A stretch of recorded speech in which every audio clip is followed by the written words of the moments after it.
In the written questions, I submitted a question to Judge Jackson that says, quote, "The theory that humans possess inherent or inalienable rights is reflected in the Declaration of Independence, which states, 'We hold these truths to be self-evident, that all men are created equal, that they are endowed by their Creator with certain unalienable rights, that among these are life, liberty, and the pursuit of happiness.' Do you hold a position on whether individuals possess natural rights? Yes or no?" Judge Jackson answered, quote, and this is in writing, "I do not hold a position on whether individuals possess natural rights." Mr. President, that is a radical statement. Our country was founded on the quote I just read from the Declaration of Independence with those words that Thomas Jefferson penned. We declared our independence from Great Britain. We declared that we were our own nation.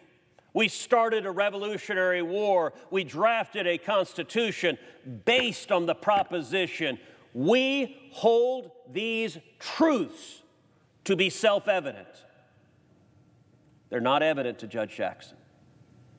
She doesn't hold a position that all men are created equal, that they are endowed by their Creator with certain unalienable rights, that among these are life, liberty, and the pursuit of happiness. Judge Jackson says she has no position on whether you have a right to life.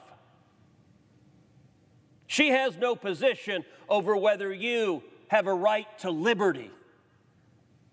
She has no position over whether you have a right to the pursuit of happiness.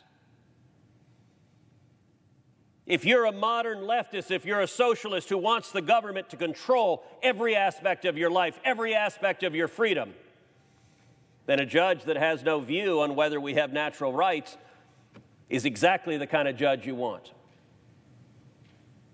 And by the way, to understand how radical her opinion is, you can look at the Make the Road decision. This is a decision in her court as a district court that was challenging the Trump Department of Homeland Security's deporting people illegally in this country.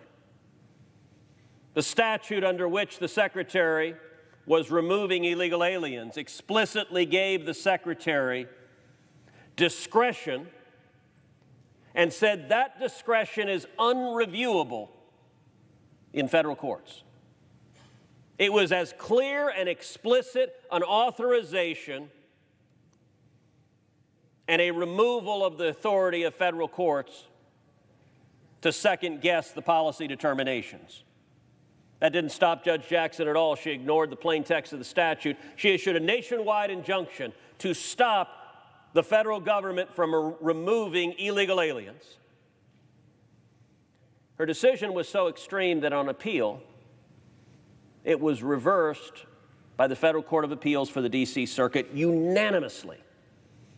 This is a left-leaning court with a majority of Democrat appointments. And unanimously, the D.C. Circuit reversed her because she ignored the plain language of the statute.